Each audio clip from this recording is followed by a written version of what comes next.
The plane began its descent, and I pressed my face against the small triple-paned window. Below me, the world was not just white. It was a brilliant, blinding expanse of snow and ice, stretching as far as the eye could see. This was Siberia, but not just any part of it. We were landing in Yakutsk, the coldest city on Earth. From the air, the landscape looked like another planet, a place where nature had decided to show its most extreme and powerful side. The forests were dark lines of green-black firs, their branches heavy with snow, cutting through the endless white. The mighty Lena River was a solid, frozen highway of ice. It was a beautiful but intimidating sight, a true wilderness calling for respect. This wasn't just a destination, it was a challenge. As the wheels of the aircraft touched the icy runway, there was a strange sense of calm inside the cabin. Everyone was preparing mentally and physically for the moment the doors would open. I've landed in jungles, deserts, and on remote mountaintops, but the anticipation here was different. It was a feeling of stepping into a world where the rules of survival were written by the cold itself. The ground crew, visible through the window, moved with a purpose I recognized. They were bundled up so much they looked like astronauts on a distant moon. Their every movement was deliberate, efficient, and designed to minimize their time exposed to the brutal temperatures. This wasn't a place for mistakes. The flight attendant made her final announcement, her voice calm, but with an underlying tone of caution. "Welcome to Yakutsk," she said. "The local time is just after midday, and the outside temperature is minus 50 degrees Celsius." A quiet murmur went through the passengers. Minus 50. It's a number that is hard for the mind to truly comprehend until you feel it. It's not just cold. It's a physical force, an entity that changes everything. I checked my own gear one last time, making sure my gloves, hat, and face mask were within easy reach. The adventure was about to begin, and the first test was simply stepping outside. Finally, the moment came. The cabin door hissed open, and a visible cloud of freezing air instantly rushed in, rolling down the aisle like a ghostly fog. It was not just cold air. It was a solid, biting presence that seemed to suck the warmth out of the plane in seconds. I could feel it on my cheeks, a sharp, stinging sensation, like 1,000 tiny needles. My breath instantly turned to a thick, white vapor. This was it, the real thing. I grabbed my pack, took a deep breath of the filtered cabin air, and walked towards the open door. I was ready to step out and meet the raw, untamed power of the Siberian winter face to face. Stepping from the airplane onto the metal staircase was like walking into a different dimension. The cold hit me with a physical force that was staggering. It wasn't a gradual chill. It was an immediate, overwhelming shock to the system. My first breath of the Yakutsk air was a mistake. I inhaled too deeply, and the minus 50-degree air seared my lungs. It felt like breathing in shards of glass. I immediately learned my first lesson. Breathe slowly, shallowly, and through a scarf or mask. The air is so cold that your nostrils can freeze together, and your eyelashes can become coated in ice within seconds.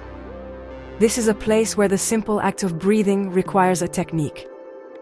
The walk across the tarmac to the terminal building was short, maybe only 100 meters, but it felt like a mile-long expedition. Every part of my body not covered by specialized clothing was screaming in protest. My face felt tight and numb, and I could feel my skin turning painfully cold. The snow under my boots didn't crunch, it squeaked, a high-pitched sound that only happens in extreme low temperatures. Even the sunlight felt different here. It was bright, reflecting off the endless snow, but it carried no warmth. It was a cold, clinical light, illuminating a world frozen in time. The raw power of this environment is humbling. Inside the small airport terminal, the warmth was a welcome relief, but the transition was jarring. My glasses instantly fogged over, rendering me blind. My frozen eyelashes melted, dripping water down my cheeks. This is a constant reality of life in Yakutsk. The battle between the extreme cold outside and the warmth inside. Local people moved with a practiced ease, shedding their outer layers of fur and insulated clothing to reveal normal clothes underneath. They were a living demonstration of adaptation. They understood the rhythm of this place, the constant dance between freezing and thawing, and they had mastered it through generations of experience. Looking back out the window at the frozen landscape, I felt a deep sense of respect. This wasn't just a weather phenomenon. It was a way of life. The cold dictates everything here, from the way buildings are constructed to how people socialize. It shapes the character of the city and its inhabitants. My first few minutes in Yakutsk had already taught me more about survival and resilience than I could have learned from any book. The challenge was immense, but so was the opportunity to witness human spirit and ingenuity at its most impressive. This was more than an adventure. It was a lesson in what it means to be truly alive in the harshest conditions on Earth. Driving into Yakutsk from the airport, you immediately notice something strange about the city's architecture. The buildings don't sit on the ground. Instead, they are all raised up on thick concrete stilts, hovering a meter or two above the frozen earth. This is the first and most visible sign that you are in a city built on permafrost, a layer of permanently frozen ground that can be hundreds of meters thick. If buildings were constructed directly on the ground, the heat they generate would melt the permafrost underneath, causing the foundations to sink and the entire structure to collapse. It's a brilliant and essential piece of engineering, a constant reminder that you are living on top of a giant underground glacier. This frozen foundation impacts every aspect of daily life. All the city's utilities, like heating pipes and water mains, cannot be buried underground, as they would freeze solid or be crushed by the shifting permafrost. Instead, they run above ground, snaking through the city like a vast metallic circulatory system. These thick, heavily insulated pipes are a defining feature of the Yakutsk skyline, a testament to the constant battle to keep the city warm and functioning. They crisscross streets, wrap around apartment blocks, and disappear into buildings, carrying the lifeblood of heat and water that makes survival here possible. It's a raw, industrial, and incredibly practical solution to an extraordinary problem. Even something as simple as getting a drink of water is different here. The water is sourced from the Lena River, but not when it's flowing. In winter, giant blocks of river ice are harvested, transported to melting plants, and then purified before being pumped into the city's network of overground pipes. This process is a massive undertaking, requiring incredible foresight and planning to ensure the city has enough water to last through the long, harsh winter. It's a powerful example of how people here don't just live with the cold, they work with it, using the frozen elements of their environment to sustain their community. The permafrost presents unique challenges, but it also preserves things in an incredible way. The ground beneath Yakutsk is like a giant natural freezer, holding the remains of mammoths, woolly rhinos, and other prehistoric creatures in a perfect state of preservation. Scientists from around the world come here to study these finds, which offer a unique window into the Ice Age. The city has a world-renowned mammoth museum, showcasing these incredible discoveries. It makes you realize that the cold that is a daily challenge for the people of Yakutsk is also a guardian of ancient history, locking away secrets of the past in its icy grip. In Yakutsk, your clothing is not a fashion statement. It is your armor. It is the single most important piece of survival gear you have, the barrier that stands between you and life-threatening frostbite. Forget about your standard winter jacket and woolly hat. Surviving minus 50 degrees Celsius requires a completely different approach, one based on layers, natural materials, and local wisdom. The key principle is trapping air, which is the best insulator. People here live by the cabbage principle, layering up like the leaves of a cabbage. You start with a thermal base layer, add a fleece mid-layer, and finish with a heavy-duty insulated outer shell. Every layer has a job to do. The choice of materials is critical. While modern synthetics have their place, many locals still swear by the traditional materials that have been used here for centuries: fur and felt. Nothing beats the insulating power of fur, especially for hats, gloves, and the trimming on hoods. A fur hat, or ushanka, is essential for protecting your head and ears, the parts of your body that lose heat fastest. For your feet, the traditional choice is valenki, which are boots made of pressed wool felt. They are incredibly warm and breathable, preventing the sweat that can lead to frozen feet. When I put on a full set of traditional Yakutian winter gear, I felt protected, like a warrior ready for battle against the cold. Protecting your extremities and your face is a constant battle. You need the warmest mittens you can find, not gloves, as keeping your fingers together generates more heat. A thick scarf or a specialized face mask is non-negotiable to protect your skin from frostbite and to warm the air you breathe. Even a few minutes of exposed skin can result in painful and dangerous frostbite. People here are constantly checking themselves and each other for the telltale white patches on the skin that signal the onset of frostbite. There is a sense of community in this, a shared responsibility to keep everyone safe.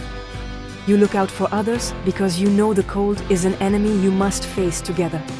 Getting dressed to go outside is a ritual that can take 10 to 15 minutes. You carefully put on each layer, making sure there are no gaps where the cold can creep in. You tuck your trousers into your boots, pull your sleeves over your mittens, and cinch your hood tight around your face until only your eyes are visible. Then, you step out into the frozen world. The feeling is one of being in your own personal survival bubble. The cold is still there, a constant presence, but your armor is holding it at bay. It's a lesson in preparation and respect for the environment. In Yakutsk, you don't fight the cold. You learn how to dress so you can coexist with it. In the extreme cold of Yakutsk, even machines struggle to survive. Metal becomes brittle and can snap. Rubber freezes solid and cracks, and batteries lose their charge almost instantly. Keeping a car running in these conditions is a monumental challenge that requires a whole different set of rules. You can't just park your car, turn it off, and walk away. If you did, the engine would freeze solid within an hour, and you wouldn't be able to start it again until the spring thaw. For this reason, many drivers simply don't turn their cars off at all. From October to April, they leave their engines running 24 hours a day, 7 days a week. The sight of entire parking lots full of cars, all with their engines idling and plumes of exhaust rising into the frigid air, is one of the most surreal things about Yakutsk. The city is filled with a constant, low hum of running engines. This practice is incredibly expensive in terms of fuel, but it's cheaper than replacing a frozen and destroyed engine block. To save fuel, some people build small, insulated garages for their cars. Others use a more high-tech solution, specialized electric blankets that wrap around the engine and plug into an external power source to keep it warm overnight. It's a constant, resource-intensive battle to keep the city moving. The cars themselves are specially adapted for the cold. Most vehicles are fitted with double-paned windows to prevent ice from forming on the inside, which would completely block the driver's vision. Tires are made from a special rubber compound that stays flexible in extreme low temperatures, providing better grip on the icy roads. Mechanics in Yakutsk are like surgeons, performing incredible feats to keep these vehicles alive. They have to work in heated garages, because if they touched a metal tool with their bare hands in the outside air, their skin would instantly freeze to it. Their ingenuity and expertise are essential to the functioning of the city. The extreme cold also creates unique phenomena. One of the most striking is the Saka, a thick, icy fog that blankets the city when temperatures drop below -40. This fog is not natural. It's man-made, composed of the exhaust fumes from cars and heating plants, combined with the tiny ice crystals in the air. On the coldest days, this fog can be so dense that visibility drops to just a few meters. Driving becomes incredibly dangerous, and life slows down even further. It's a powerful and visible reminder of the impact that human activity has on this fragile frozen environment. The effort to survive creates its own set of challenges. Life in Yakutsk is not just about survival. It's also about embracing the unique opportunities that this frozen world offers. Once you are properly equipped, the city and its surrounding wilderness become an incredible playground for adventure. One of the most thrilling experiences is dog sledding. Being pulled across the silent, snow-covered landscape by a team of powerful and enthusiastic Siberian huskies is a feeling of pure freedom. These dogs are born for the cold. They are in their element, and their energy is infectious. The only sounds are the panting of the dogs, the runners of the sled gliding over the snow, and the musher's commands. It's a way to connect with the ancient traditions of the North and experience the wilderness in its purest form. Another must-see attraction is the Kingdom of Permafrost, an incredible underground museum carved into the heart of a glacier on the outskirts of the city. You walk down a tunnel into the permafrost, and suddenly you are in a world of ice. The walls, the floor, and the ceiling are all made of ancient, glimmering ice. The temperature inside is a relatively mild -10 degrees Celsius, which feels warm compared to the outside. The tunnels are filled with stunning ice sculptures created by local artists, intricate figures of mammoths, mythical beasts, and local deities. There's even an ice bar where you can have a shot of vodka served in a glass carved from ice. It's a magical and surreal place that showcases the beauty and artistry that can be found within the cold. Exploring the local markets is an adventure in itself. The main market in Yakutsk is held outdoors even in the depths of winter. Here you get a true taste of local life and cuisine. The most striking sight is the fish, which are frozen solid the moment they are pulled from the icy rivers. They are stood upright in boxes, frozen in their swimming positions, looking like silver statues. Sellers don't need freezers. The entire city is their freezer. You can also find frozen blocks of horse meat and venison, as well as local delicacies like stroganina, which is thinly shaved frozen raw fish or horse liver eaten with salt and pepper. It's a raw and fascinating look at a diet shaped by the necessity of the cold. Venturing just outside the city, you can visit traditional Yakutian villages, or alas. Here, you can see how the indigenous Saka people have lived in harmony with this harsh environment for centuries. You might be invited into a yurt, a traditional round dwelling, to share a cup of hot tea and learn about their culture and beliefs, which are deeply connected to nature and shamanism. You can see the beautiful and hardy Yakutian horses, with their thick, shaggy coats that allow them to survive the winter outdoors. These experiences offer a deeper understanding of the human element of this region, revealing a culture that is as strong and resilient as the landscape it inhabits. One of the most awe-inspiring sights in all of Siberia lies a few hours' drive from Yakutsk, the Lena Pillars Nature Park. This UNESCO World Heritage Site is a breathtaking natural monument. Along the banks of the frozen Lena River, a continuous wall of spectacular rock pillars stretches for kilometers, rising up to 300 meters into the sky. These pillars were formed over millions of years by the extreme climate, as the forces of weathering and erosion carved them out of the limestone.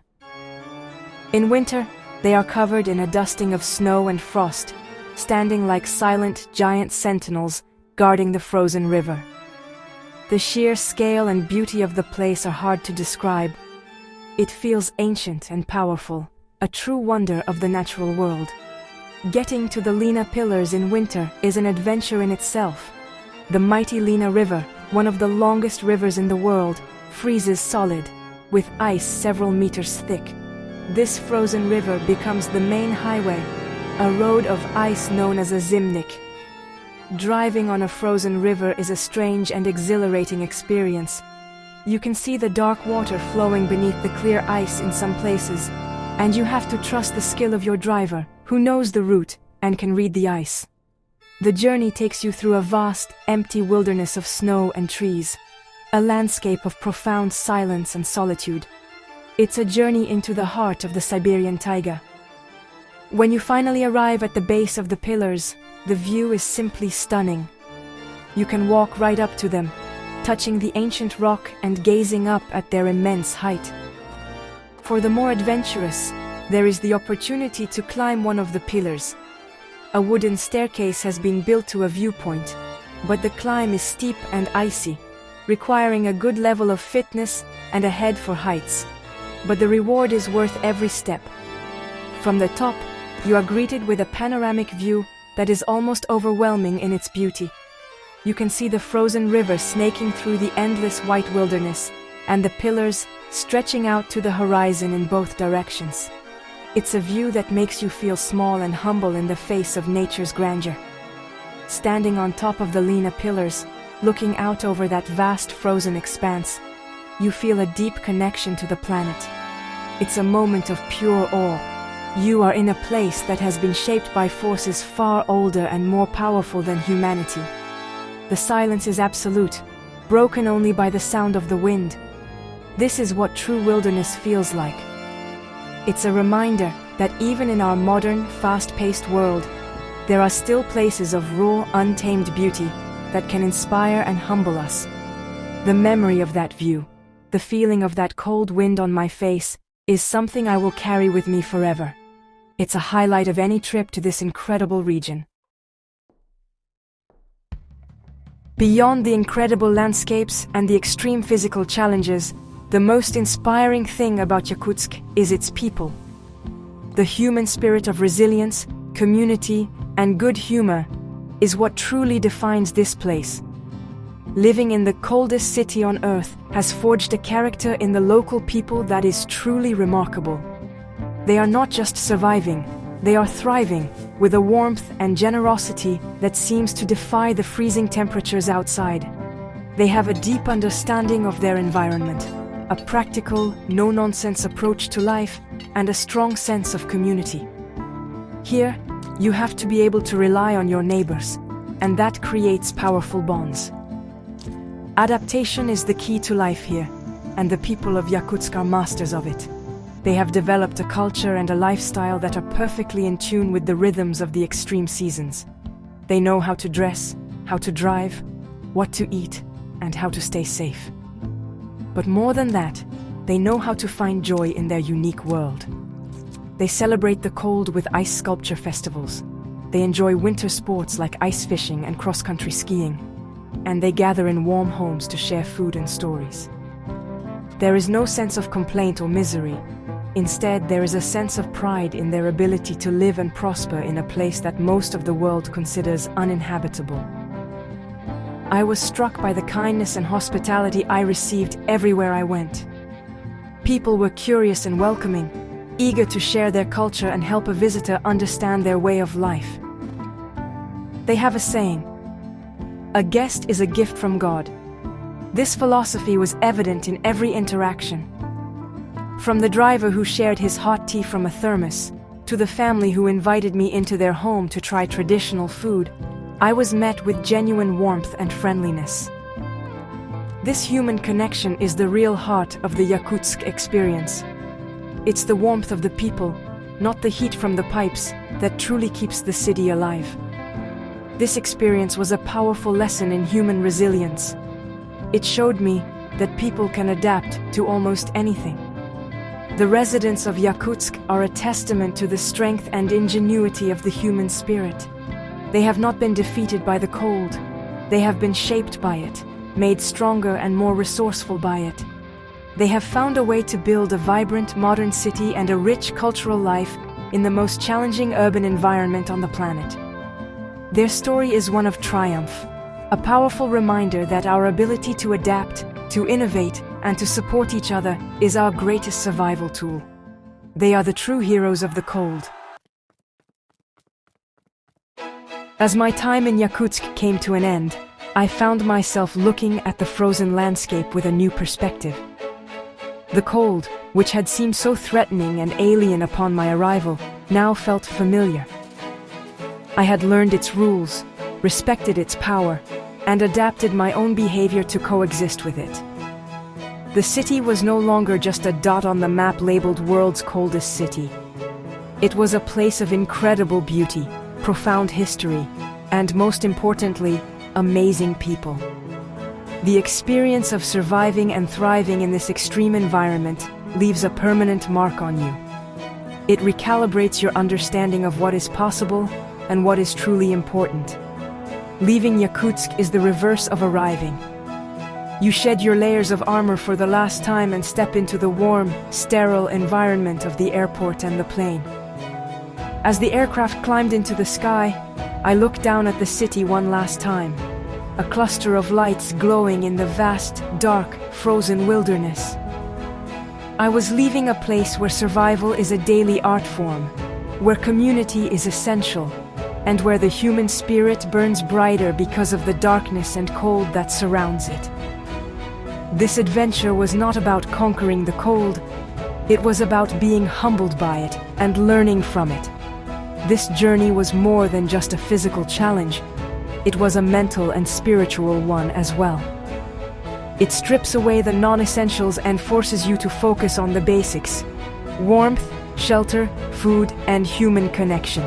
It teaches you to appreciate the simple things, like a hot cup of tea or a warm room. It shows you the incredible resilience of the human body and spirit. Surviving in Yakutsk is a testament to our ability to adapt and overcome any obstacle that nature throws at us. It's a powerful reminder that we are capable of far more than we often believe. Would I recommend a trip to Yakutsk? Absolutely. But it is not a vacation, it is an expedition. It is a journey to the edge of the habitable world, a place that will test you, challenge you, and ultimately inspire you.